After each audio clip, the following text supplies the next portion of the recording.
Thiruvananthapuram techno city പ്രദേശത്ത് കാട്ടുപോത്ത് ഇറങ്ങിയത് ആശങ്കയുണ്ടാക്കുന്ന സാഹചര്യമെന്ന് വനമന്ത്രി എ.കെ. ശശീന്ദ്രൻ സ്ഥിതി വിലയിരുത്താൻ യോഗം ചേർന്ന് ചർച്ച ചെയ്തു. കാട്ടുപോത്തിനെ വേഗം പിടികൂടുകയോ കാട്ടിലേക്ക് അയക്കുകയോ ചെയ്യുന്നതിനുള്ള പ്രവർത്തനങ്ങൾ പുരോഗമിക്കുകയാണ്. ആവശ്യമെങ്കിൽ മയക്കുവെടി വെക്കുമെന്നും മന്ത്രി പറഞ്ഞു. ടെക്നോ പാർക്കും ഡിജിറ്റൽ സിറ്റിയുമായി ബന്ധപ്പെട്ട് ഉള്ള പ്രദേശങ്ങളിൽ കഴിഞ്ഞ 2-3 ദിവസമായി കാട്ടുപോത്ത് ഇറങ്ങിയതിനെ തുടർന്ന് ജനവാസ മേഖലയിലെ ജനങ്ങളും ഇതുപോലുള്ള നമ്മുടെ അഭിമാന സ്ഥാപനങ്ങളുമായി ബന്ധപ്പെട്ട് പ്രവർത്തിക്കുന്നവർക്കും ആശങ്കയുണ്ടായ പശ്ചാത്തലത്തിലാണ് കാട്ടുപോത്തുമായി ബന്ധപ്പെട്ട പ്രശ്നങ്ങളെ പരിഹരിക്കാൻ എന്തൊക്കെ മാർഗങ്ങളാണ് സ്വീകരിച്ചതെന്ന് വിലയിരുത്താനും കൂടുതൽ കാര്യക്ഷമമായ പ്രവർത്തനങ്ങൾക്ക് ആവശ്യമായ ധാരണയിൽ എത്തിച്ചേരാനും ഇപ്രകാരം ഒരു ആലോചനാ യോഗം ഇവിടെ നടന്നത്. സ്ഥലം MLAയും ബഹുമാനപ്പെട്ട മന്ത്രിയുമായ അനിൽ അദ്ദേഹം നേരത്തെ തന്നെ ഇവിടെ എത്തിയിട്ടുണ്ട്. അയൽപക്കത്തെ MLA ആയ കടകംപള്ളി സുരേന്ദ്രൻ ഇത്രയും നേരം ഇവിടെ ഉണ്ടായിരുന്നു. അദ്ദേഹത്തിന് മറ്റൊരു നേരത്തെ നിശ്ചയിച്ചൊരു പരിപാടി വിട്ടു നിൽക്കാൻ കഴിയാത്തതുകൊണ്ട് അദ്ദേഹവുമായി ഞാൻ ചർച്ച ചെയ്തിരുന്നു. അപ്പോൾ നമ്മളിതിനെ രണ്ടായിട്ടാണ് കാണാൻ ഉദ്ദേശിക്കുന്നത്. ഒന്നാമത് ജനങ്ങൾക്കുള്ള പ്രയാസം പരിഹരിക്കുന്നതിന് കാട്ടുപോത്തിനെ എത്രയും വേഗം പിടികൂടുകയോ കാട്ടിലേക്ക് അയക്കുകയോ ചെയ്യുന്ന സംരക്ഷണ പ്രവർത്തനം, അത് നല്ല നിലയിലാണ് ഇപ്പോൾ നടക്കുന്നത്. ആവശ്യമാണെങ്കിൽ മയക്കുവെടി വെക്കാനുള്ള ഉത്തരവ് നൽകി കഴിഞ്ഞിട്ടുണ്ട്. അങ്ങനെ വേണ്ടി വരുന്ന ഘട്ടത്തിൽ സഹായിക്കാൻ വെറ്റിനറി ഡോക്ടർമാരുടെ ടീം ഇവിടെ എത്തിയിട്ടുണ്ട്. പോലീസ്, ഫയർഫോഴ്സ് എന്നിവയുടെ സഹായത്തോടു കൂടിയാണ് ഈ ഓപ്പറേഷൻ ഇവിടെ നടക്കുന്നത്. ഇത് ഞങ്ങൾ ആലോചിച്ചത് ഇതിൻ്റെ ഉറവിടം കണ്ടെത്തേണ്ടതുണ്ട്. അപ്പോൾ ഇന്നലകളിൽ ആ കാട്ടുപോത്തിനെ കണ്ടെത്തിയ സ്ഥലങ്ങൾ സംബന്ധിച്ച് ബന്ധപ്പെടുത്തി ഒരു റൂട്ട് മാപ്പ് തയ്യാറാക്കണം. ആ റൂട്ട് മാപ്പ് തയ്യാറാക്കിയാൽ അത് വന്ന വഴിയും പോയ വഴിയും നമുക്ക് മനസ്സിലാക്കാൻ കഴിയും. അപ്പോൾ അത് ഫോറസ്റ്റുമായി ബന്ധപ്പെട്ട എൻട്രി പോയിൻ്റ് എവിടെയാണ്, ആ പോയിന്റിൽ പ്രതിരോധ പ്രവർത്തനങ്ങൾ നിർക്കുക എന്നതാണ് ഇപ്പോൾ നമ്മൾ കണ്ടെത്തിയിട്ടുള്ള ഒരു മാർഗം. ജനങ്ങളുമായി ബന്ധപ്പെട്ട പ്രശ്നം അതാണ്. അതേപോലെ തന്നെയാണ് ഈ നമ്മുടെ അഭിമാന സ്ഥാപനങ്ങൾ, ആ സ്ഥാപനങ്ങളിലെ പ്രശസ്തി, അവിടെ അന്തരീക്ഷം അസ്വസ്ഥമാണ് എന്നൊരു മെസ്സേജ് ഉണ്ടാകുന്നത് നമുക്ക് നല്ലതല്ല. അതുകൊണ്ട് തന്നെ ഈ പാർക്കുമായി ബന്ധപ്പെട്ട അധികൃതരും വനം വകുപ്പും ആലോചിച്ച് കൂടുതൽ നിരീക്ഷണ ക്യാമറകൾ സ്ഥാപിക്കാനും മറ്റ് സ്ഥലത്ത് ഏർലി വാർണിംഗ് സിസ്റ്റത്തിലൂടെ സാന്നിധ്യം ഇവിടുത്തെ ആളുകളെ അറിയിക്കാനുമുള്ള ഒരു മെക്കാനിസത്തെക്കുറിച്ചാണ് ഇപ്പോൾ ആലോചിച്ചുകൊണ്ടിരിക്കുന്നത്. അങ്ങനെ ഏറ്റവും ശാസ്ത്രീയവും ഫലപ്രദവുമായ പ്രതിരോധ പ്രവർത്തനങ്ങൾ നടക്കാനാണ് ഇപ്പോൾ ആലോചിച്ചിട്ടുള്ളത്. ആ പ്രവർത്തനങ്ങൾ ത്വരിതഗതിയിൽ തന്നെ നടക്കും. കാട്ടുപോത്തിന് ഇന്ന് തന്നെ പിടികൂടാനോ അല്ലെങ്കിൽ കാട്ടിലേക്ക് അയക്കാനോ സാധിക്കുമെന്ന പ്രതീക്ഷയിലാണ് വനംവകുപ്പിലെ ഉദ്യോഗസ്ഥന്മാർ. എല്ലാവരും ഫീൽഡിലാണുള്ളത്, ഉയർന്ന ഉദ്യോഗസ്ഥന്മാരാണ്. ഇപ്പോൾ ഈ ഞങ്ങളിവിടെ വന്നുകൊണ്ട് മാത്രമാണ് DFO നമ്മളുമായി സംസാരിക്കുന്നതിന് വേണ്ടി ഇങ്ങോട്ട് വന്നത്. കാരണം അവരെല്ലാം ഫീൽഡിലുള്ള ആരെയും വിളിക്കരുതെന്ന് പറഞ്ഞിട്ടുണ്ട്. അതിന് അവിടെ പ്രവർത്തനം സമീപിച്ചല്ല നമ്മൾ ചെയ്യേണ്ടത്.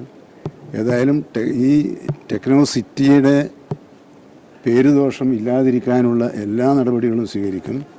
ജനങ്ങൾക്ക് ഭയരഹിതമായി ജീവിക്കാൻ ആവശ്യമായ മറ്റു കാര്യങ്ങൾ നടപ്പിലാക്കാനുള്ള ധാരണയിലാണ് ഇപ്പോൾ എത്തിയിട്ടുള്ളത്. നല്ലതേ വരൂ എന്ന് നമുക്ക് പ്രതീക്ഷിക്കാം. ഇതാണ് ഞങ്ങൾക്ക് പറയാനുള്ളത്. അല്ല, ഇപ്പം കാട്ടുപോത്ത് ക്യാമ്പസിന് പുറത്ത് ഏതാണ്ട് മാണിക്കൽ പഞ്ചായത്ത് പാലോടിൻ്റെ അടുത്ത് എത്താറായിരുന്നു. പാലോട് ഫോറസ്റ്റിലേക്ക് ഇനി 12 കിലോമീറ്റർ ദൂരമുള്ള അത്തരത്തിൽ. അപ്പോൾ ഇവിടെ വന്നത് തെറ്റിപ്പോയി എന്ന് ധാരണയോടുകൂടി സ്വയം തിരിച്ചു പോകാൻ കാട്ടുപോത്ത് തന്നെ തീരുമാനമെടുത്തതായിട്ടാണ് അതിൻ്റെ മൂവ്മെൻറ്റ് കണ്ടാൽ തോന്നുക.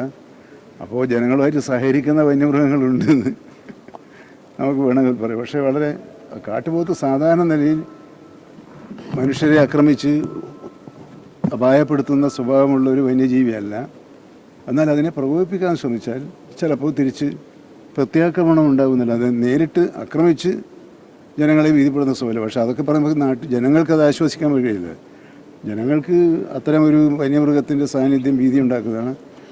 ഇന്ന് രാത്രിയോടുകൂടി ആ ഭീതി അവസാനിപ്പിക്കാൻ ആവശ്യമായ നടപടികൾ വിജയകരമായി പൂർത്തിയാക്കാൻ കഴിയുമെന്നാണ് ഞങ്ങൾ കരുതുന്നത്. എന്നാണ് ഇപ്പോൾ കരുതുന്നത്. വന്യജീവികളല്ലേ, അവരെ മനസ്സെന്താണെന്ന് നമുക്കറിയില്ല. അല്ല, വെടിവെക്കുക എന്ന് പറഞ്ഞാൽ നമ്മൾ തെറ്റിദ്ധരിക്കരുത്. വെടിവെക്കുക എന്നത് ഏറ്റവും അവസാനത്തെ ആയുധമാണ്. അങ്ങനെയാണെങ്കിൽ എത്ര എളുപ്പം ഒരു വന്യമൃഗത്തെ കണ്ടപ്പോൾ തന്നെ വെടിവെക്കുക. ആ ഒരു നിലപാട് വനംവകുപ്പിനില്ല. അങ്ങനെ ഒരു നിലപാട് വനംവകുപ്പിന് പ്രതീക്ഷിക്കാനും പാടില്ല. വെടിവെച്ച് പിടികൂടുക എന്നതും കൊല്ലുക എന്നതും ഏറ്റവും ഒടുവിലത്തെ പരിഹാര മാർഗമാണ്. അത് ആദ്യത്തെ പരിഹാര മാർഗമല്ല. ഇവിടെ ബഹുമാനപ്പെട്ട മന്ത്രി സൂചിപ്പിച്ചതുപോലെ മയക്ക് വെടി വെക്കേണ്ടി വന്നാൽ മയക്ക് വെടിവെച്ചും ജനങ്ങളുടെ ഭീതി അകറ്റി ആ മൃഗത്തെ പിടികൂടണമെന്നതാണ് വനം വകുപ്പ് നിർദ്ദേശം നൽകിയത്. ഇന്നലെ തന്നെ നമ്മുടെ വനം വകുപ്പിലെ ഉദ്യോഗസ്ഥർ ഫീൽഡിൽ നേരിട്ട് നിന്ന് ജനങ്ങൾക്ക് ആശങ്ക ഉണ്ടായിരുന്ന ആ വിഷയത്തിൽ ഇടപെടുകയുണ്ടായി. ഇന്നിപ്പോൾ രാവിലെ 6-6:30 മണിക്ക് പിരപ്പൻകോട് ഹാപ്പി ലാൻഡിൻ്റെ പരിസരത്ത് ഈ മൃഗത്തിനെ കാണാൻ കഴിഞ്ഞു എന്നാണ് അവിടെ നിന്ന് ഉദ്യോഗസ്ഥരും പഞ്ചായത്ത് അധികൃതരും അറിയിച്ചത്.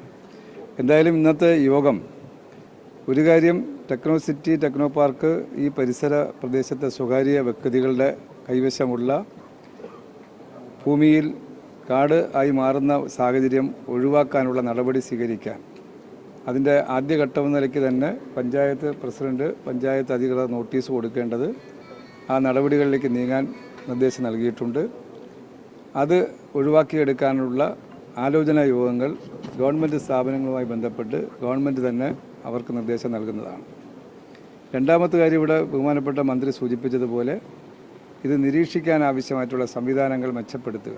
അതിവിടെ മാത്രമല്ല, നമ്മുടെ അതിർത്തി പ്രദേശം, വനാതിർത്തി പ്രദേശം വരുന്ന പാലോട്, നന്ദിയോട്, പനവൂര് ആ പ്രദേശത്ത് എന്താണ് സാധ്യത എന്ന് വനംവകുപ്പ് തന്നെ പ്രത്യേകം തീരുമാനിക്കാമെന്നാണ് മന്ത്രി നിർദ്ദേശം നൽകിയിട്ടുള്ളത്.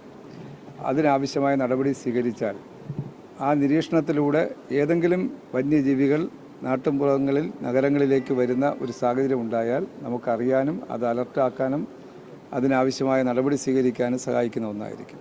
ഈ നിലയിൽ ഉള്ള ഇടപെടലുകൾ അടിയന്തരമായി നടത്തി ഇത്തരം സാഹചര്യങ്ങൾ ഒഴിവാക്കിയെടുക്കുക എന്നതാണ് ഗവൺമെൻറ് കാണുന്നത്. അതുകൊണ്ട് ആ ഗൗരവം കണക്കിലെടുത്തുകൊണ്ട് തന്നെ ഇവിടെ ബഹുമാനപ്പെട്ട വന്യമൃഗ വകുപ്പിൻ്റെ ചുമതലയുള്ള മന്ത്രി എന്ന നിലയ്ക്ക് ശശിധർ ചേട്ടൻ തന്നെ നേരിട്ട് ഇവിടെ എത്തുന്ന ഒരു നിലപാട് സ്വീകരിച്ചത് എന്നതാണ് എനിക്ക് പറയാനുള്ളത്. ജനങ്ങൾക്ക് ഒരു തരത്തിലുമുള്ള ഭീതി ഉണ്ടാകേണ്ട കാര്യമില്ല. ഇന്നിപ്പോൾ അതിനാവശ്യമായ എല്ലാ ക്രമീകരണങ്ങളും നടപടികളിലും ഗവൺമെൻറ്റും വകുപ്പും മുന്നോട്ട് പോയിട്ടുണ്ട്. കാട്ടുപോത്ത് ആ സ്ഥലത്തെത്തിയിട്ടുണ്ട്, അത് നിരീക്ഷണത്തിലാണ്.